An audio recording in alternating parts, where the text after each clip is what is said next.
Have you ever looked at your own reflection after a silent cry? The landscape of your face is changed. The storm has passed, leaving behind a profound quiet. But what holds your gaze is not the tiredness. It is a deep, unsettling stillness, as if you are seeing not the face you have tried to maintain, but the very soul beneath it, raw, exposed. And you know, with a clarity that shakes you to the bone, that you cannot go back. You cannot return to the person you once were.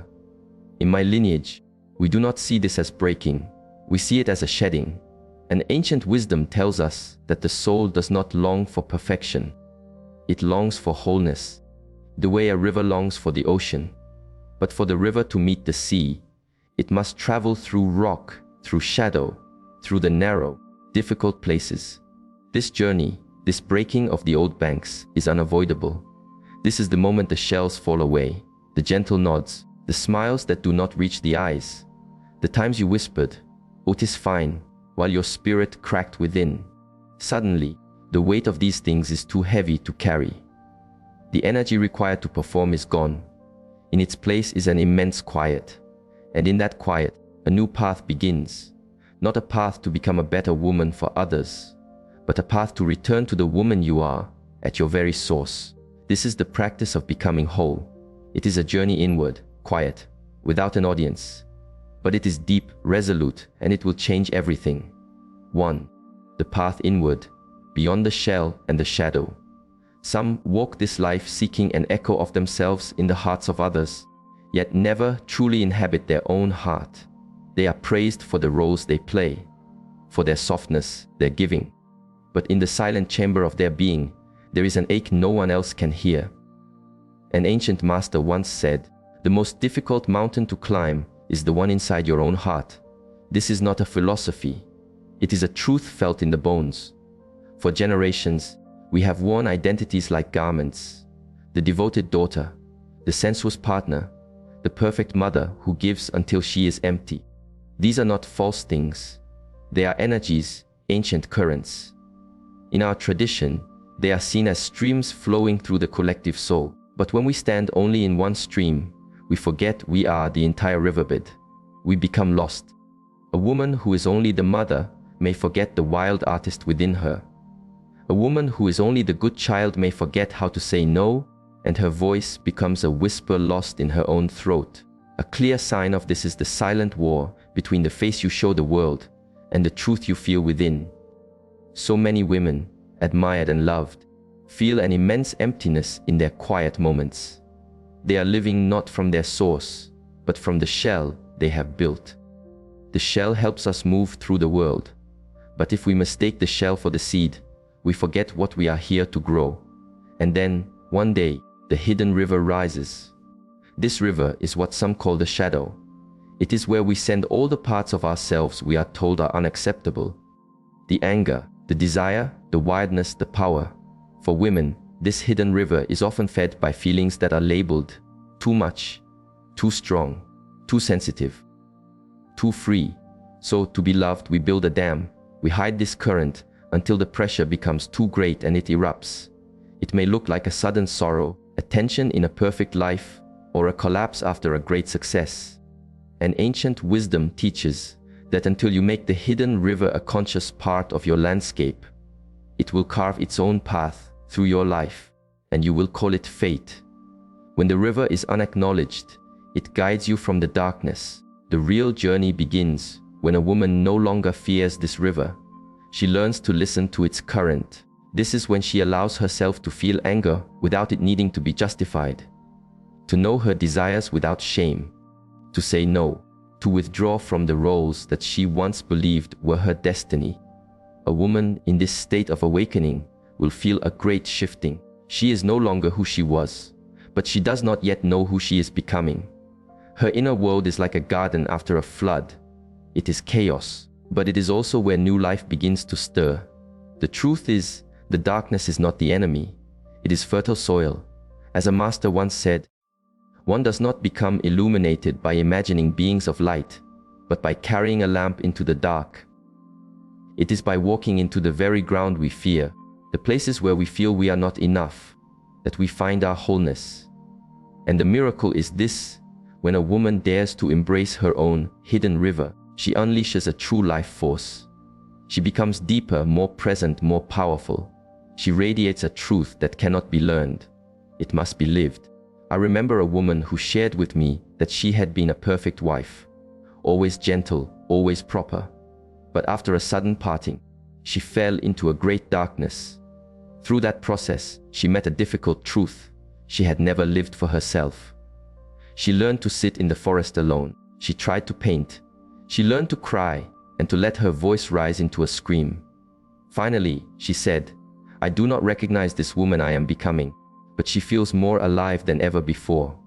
That was her true self, emerging from the depths. When a woman moves beyond her shells and shadows, she does not become a better version for others to approve of. She becomes herself. Complex, unpredictable, sometimes wild, but always real. And that truth has a quiet energy, a magnetism, not because she is perfect, but because she is, to her very core, honest. In a world of polished surfaces, this journey of facing the darkness and choosing oneself is the most powerful practice of all. A woman who dares to walk into her own darkness, to find her own light, is not just changing her life. She is changing the vibration of the world. And that is the kind of human being everyone longs to be near. Not because she is trying to be loved, but because she has chosen to love the truth of who she is. 2. The moment of awakening. From the ashes, rebirth. After the shells have fallen, after the hidden river is no longer a feared thing, but a felt presence, the woman steps across a new threshold. This place is not peace. It is the ruin of the old self, and it is here that the great work begins. My tradition has never romanticized this. The path to wholeness does not begin with comfort. It begins with the ground giving way beneath your feet. The real question is this: have you ever fallen so deep that you were forced to meet yourself for the first time? For many, this rebirth is announced by a shock that feels like the end, an unexpected farewell, a deep betrayal, or more quietly, a morning when you wake and cannot find a single reason to rise. The roles, the habits, the expectations, they all feel like echoes. In that hollow space, the deepest self finally has room to speak. As one sage taught, if you wish to understand the nature of the great mystery, you must first have the courage for self-knowledge. In the heart of our pain lies the secret opening to who we are.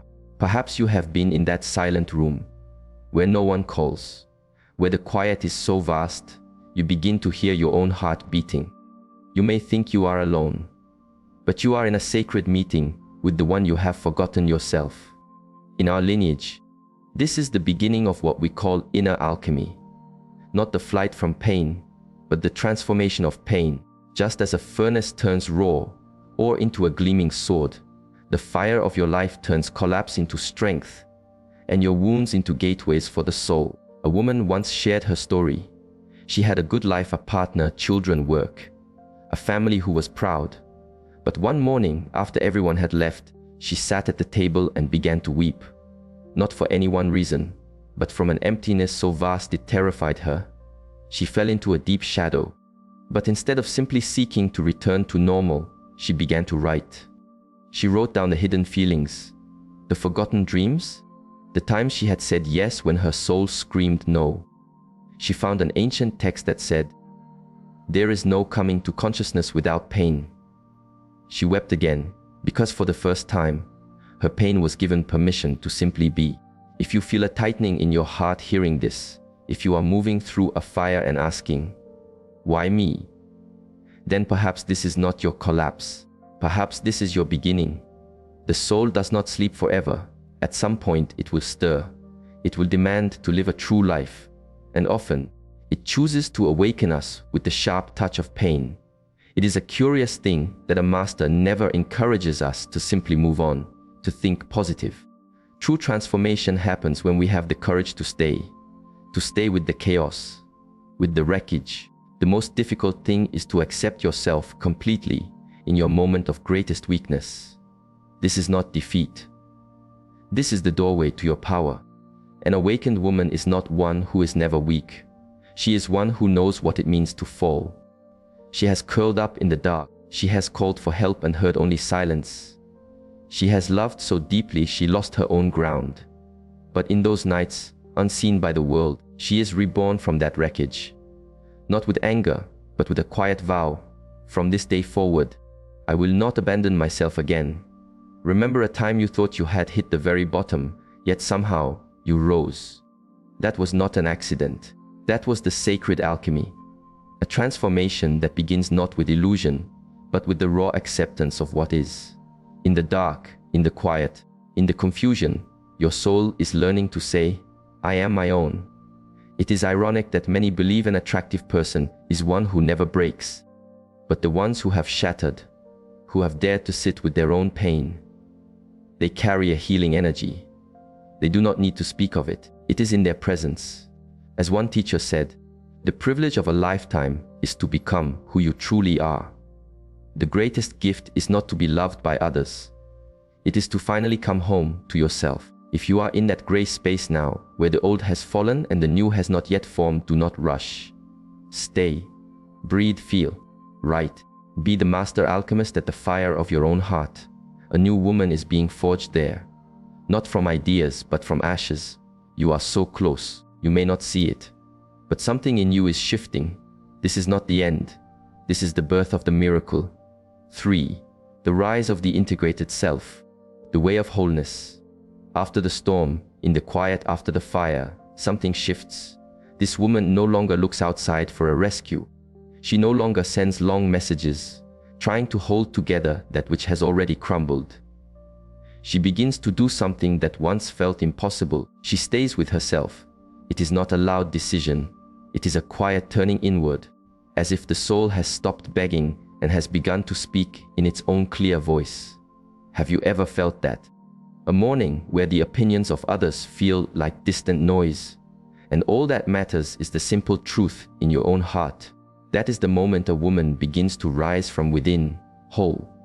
A version of herself that no longer lives to be approved of, but to be true. This is the journey from the shell to the source. When she sheds the layers of expectation, she becomes a sovereign being. She no longer needs an echo from the world to know her own worth. She becomes love by the very way she exists. A woman like this does not force strength. She does not need to prove. She knows when to speak, and she knows the power of silence. She can be soft without being weak, and she can be firm without being hard. Because she has made peace with both her light and her darkness, she is no longer a war within herself. In our tradition, this is called psychic integration. It is the union of the soul, and this gives her a quiet gravity that no one can name, but everyone can feel. An old teaching speaks of the sun and moon energies within every soul, a masculine and a feminine current. When a woman is not yet connected to her inner sun, her sense of direction, clarity, and sovereignty, she often seeks it in others. She may find herself in relationships where another person becomes the guide, the one who tells her she is worthy. But when she integrates her inner sun, she no longer needs a hero. She seeks an equal, someone to walk beside. My tradition teaches that the inner sun corresponds to the logos, the wisdom of direction and structure, just as the inner moon corresponds to eros, the wisdom of connection and being. When a woman develops her own inner sun, she connects to her own clear reason. She learns to chart her own course. She no longer needs another to save her from the rivers of her emotion. She has learned to stand in the water and act not from the chaos of the flood, but from the deep, still center. I once met a woman like this. After many years in a life where she had to make herself small to keep the peace, she chose to leave. Not from anger, but because she could no longer betray her own soul. When I asked what gave her the strength, she said simply, "I have been with myself long enough now. I do not wish to abandon myself again." That is the sign of the mature inner sun. Not a loud roar, but a clarity so deep it cannot be shaken. If you are on this path, you may feel that everything is changing. People you once felt close to may feel distant. Connections that felt vital now feel hollow. Do not be alarmed. It does not mean you are wrong. It means your own inner frequency is changing. When you begin to live from a place of truth, Anything not rooted in that same truth will gently fall away. The most beautiful part is this. A woman who is whole is not captivating because of what she says. She moves others with her presence. In every silence, every step, she carries the groundedness that can only come from one who has walked through her own inner wilderness. You cannot fake this. Truth does not need to shout, it radiates. In the way you hold space for yourself, you learn to hold space for others. An old master taught, wholeness is not achieved by cutting off a portion of one's being, but by integration of the contraries. A whole woman has not removed her weakness. She has learned to stand with both her tenderness and her ferocity, her longing and her peace. And because of this, she no longer lives to be chosen. She lives because she has chosen herself. Do you feel this shift in you? Perhaps it is not yet clear, but if a part of you has stopped trying, stopped asking for permission to be, know this, the whole woman within you is rising. Not from perfection, but from a radical honesty. Not to be loved, but because she has chosen to love herself. And perhaps that is the kind of presence everyone truly longs for. Not because they are needed, but because she has become herself. And that is enough. 4. The power of refusal. The source of true magnetism. Not all light is loud. Some women enter a space and the energy changes. There is no performance, no effort. But there is a quiet shift in the air, a stillness. Her presence alters the room, a kind of gravity no one can explain. If you look closely, you will see it. It is the power of a life lived in truth. She is not the most pleasing person in the room, not the most agreeable. She does not try to be liked, and she has let go of the need for approval.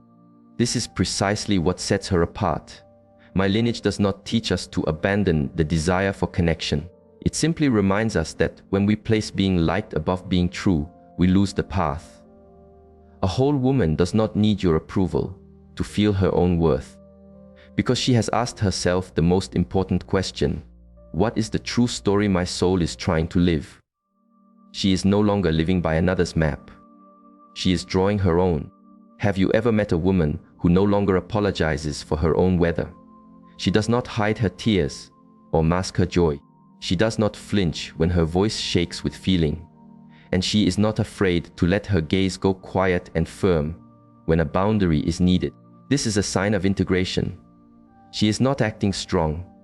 She has been to the bottom of her own well and has returned. She is not pretending to be fine. She has been broken open. And now the cracks are where the light shines through. As one master healer said, only the wounded physician can truly heal. The one who can truly hold space for another is the one who has carried their own wounds with compassion. The whole woman is the living expression of this. Her strength is not for dominating. It is for creating a safe space. She refuses not to assert power, but because she knows the value of her own energy. She knows how to say no, a clean, quiet no. It is a boundary. She will not trade her own inner peace to quiet the discomfort of others. She no longer silences her own inner, knowing just to keep things calm. And most of all, she no longer apologizes for her depth. She no longer says, I know I feel things too much. She understands now that her depth is not a fault. It is a gift. True magnetism does not come from fitting into a mold. It comes from inner wholeness. When a woman becomes the guardian of her own energy, the universe quietly rearranges itself to honor her. Those who were sustained by her performance begin to drift away. In their place, she begins to draw those who have also walked their own path, people of depth and honesty. If you are learning to say no, if your hand still shakes a little as you draw your first boundaries, know that you are getting very close to your source, and you are becoming dangerous in the most beautiful way. Dangerous to the systems that required you to be small, dangerous to the kind of love that asks for your performance. And you are becoming magnetic in a way that can never be faked. An ancient text says, your vision will become clear only when you can look into your own heart. Who looks outside dreams. Who looks inside awakens. Clarity does not come from the gaze of others. It comes from the courage to look within and not turn away. The woman who carries this true magnetism is not chasing anyone's gaze. She has chosen to face her own, and she has decided to stay. And you, if you are on this path, know this. Every time you say no when you mean no, every time you stop apologizing for your honest heart, every time you choose your peace over performance, you are becoming this woman. Not everyone will like it, but your energy will find those who are meant for you. Once you are honest with yourself, the quiet light you radiate will need no words. 5. The restructuring of a world. The magnetism of an honest woman is not only in the quiet power she carries, it is in the silent shifting of her entire world. Because when a woman dares to set boundaries, when she dares to refuse what is not true for her, what follows is not just respect. It is a complete restructuring of reality. Her connections, her way of being, and the very ground of her beliefs begin to transform. Have you felt it? Once you begin to live from your own truth, the world outside begins to reflect it. At first, this change can feel like loss. It can be painful. People you once held close may begin to feel distant. Friendships that once defined you suddenly feel empty. Some may say, "You have changed," and they are right. The loss is real. My tradition understands this well. To remain in the comfort of the collective story is to avoid the call of your own path. When you begin the journey of wholeness, you no longer belong entirely to the collective you came from. Your soul is calling you to a new land, one where honesty matters more than belonging. I remember a guest on a program shared that after leaving a long relationship, she felt she was in an empty desert. But in that desert, she began to hear her own inner voice. "I am no longer afraid of the silence," she said, "because in it, for the first time, I hear myself." When you stop clinging to what no longer fits, you create the space for what does. Not surface connections, but soul-aligned beings, others who are on the same journey home. They do not compete. They listen. They hold space. They weep with you without shame. In our teachings, this is called synchronicity, the mysterious way the universe aligns to meet your inner frequency. When you transform inside, your old map of the world dissolves. You stop believing that everything must be understood to be real. Your intuition sharpens.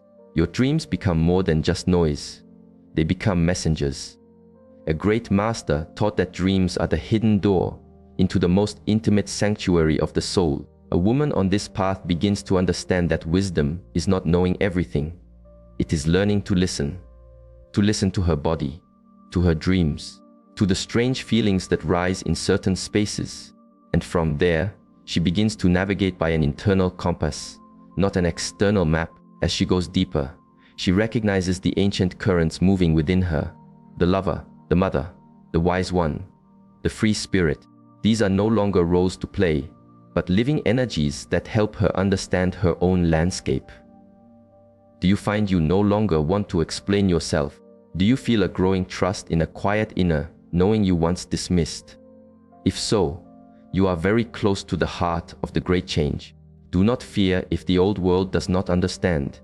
The boredom you feel with what once was is a sign you are ready for what is real. An old teaching says, "It cannot change anything until we accept it." Change does not come from forcing.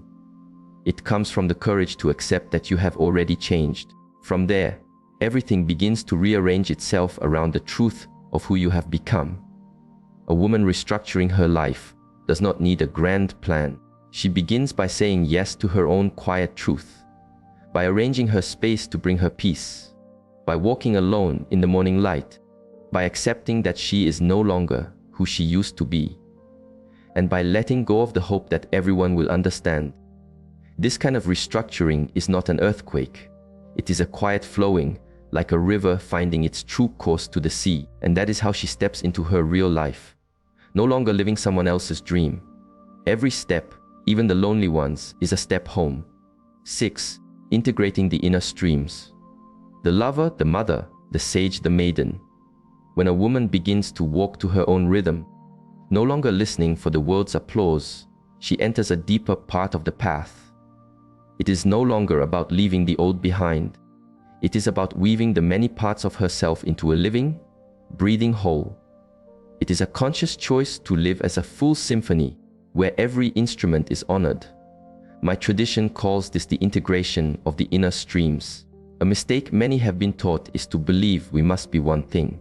The good mother, the gentle lover, the strong leader. We choose one stream, often the one that is most approved of, and we build a dam against the rest.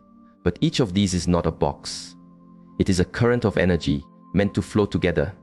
Within every woman live these many streams.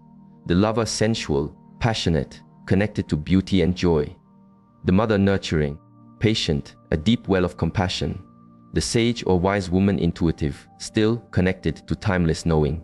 And the maiden free, curious, creative, full of wonder. These streams are not in conflict. They are all facets of the same diamond. I once spoke with a woman who had been a great leader in her work. For years, she lived from the streams of the sage and the mother, logical and caring, but a crisis in her health left her feeling empty. She began to take dance classes, to draw, to write love letters to her own hands. She laughed and said, "I realized there is a young, playful girl still in me. That part is not dead." And it was not. Her lover and maiden streams were not replacing her other roles. They were awakening to make her inner landscape wider, richer, more true. A master once taught that freedom does not come from cutting away the parts of ourselves we do not like. It comes from allowing all parts to sit together around the same fire. True maturity is not choosing a side. It is holding the opposites. You can be a deeply spiritual person who also loves to dance. You can nurture your children with your whole heart and also need sacred space where no one needs you. You can be a powerful leader and also weep quietly at a sad song. You do not have to apologize for any of it. If you have ever felt pulled in different directions, that is a good sign. It means your inner streams are waking up. Do not rush to choose one. Simply listen. One day you feel the pull to create. That is the lover. Another day you crave silence and an old book. That is the sage. Another day you just want to lie in the grass and watch the clouds. That is the maiden. You are all of these things. You are allowed to be all of them. A woman who integrates her streams no longer asks, "Who must I be to be loved?" She asks, "Which part of me is alive today and needs a voice?" That question frees her. It unlocks a creative energy that flows into her work, her love, her life. She is no longer trying to be the ideal woman. She becomes a vibrant, uncontainable being, fluid, radiant, and finally uncaged. An old teaching says that wholeness comes not from slicing away what we dislike, but from weaving everything we are into one cloth. And you, pause for a moment. Ask your heart, is there a part of me I have neglected? Is there a stream knocking at the door of my soul, asking to be lived? If the answer is yes, open the door. The path to becoming whole is not a straight line. It is a dance between all the parts of your soul, and you are the one who leads. You do not need permission. You do not need to be perfect. You only need the courage to be all that you are. That is true freedom. Perhaps the most beautiful and difficult part of becoming whole is not learning something new, but unlearning everything that is not you. The layers of be pleasing, be agreeable, be selfless. They once kept you safe, but they became a cage. The moment you say, enough, not with rage, but with a quiet, clear heart, is the moment you begin to become yourself. You do not need to be the woman everyone desires. The truth is, the most deeply loved are often those who never tried to be. She simply lives so truthfully that she becomes a beacon. And then she draws to her the right things, the right people, the right love, not through performance, but through presence. There is a deep stillness in the eyes of a woman who knows who she is. When she stands before the mirror, she is not checking for the world's approval. She is looking into the eyes of a friend she has finally come home to. Not perfect, not untouched by sorrow, but honest, whole, and no longer asking for permission to be here. A wise one said, "You do not become enlightened by imagining figures of light, but by making the darkness conscious. You cannot become your deepest self by chasing an idea of light. You must walk through your own valleys. And it is from that journey that you begin to shine. not with a borrowed light, but with one that was kindled in your own soul. If you are on this journey, if things feel unclear, if you still feel lost, you are not walking by yourself. We are a generation of women waking up together, laying down old roles together, choosing ourselves not from fear, but from love. Every time you speak your truth, every time you hold your ground with peace, every time you meet yourself with kindness, you send a ripple into the great river of our collective heart. When one woman heals, she opens a path for those who came before and those who will come after.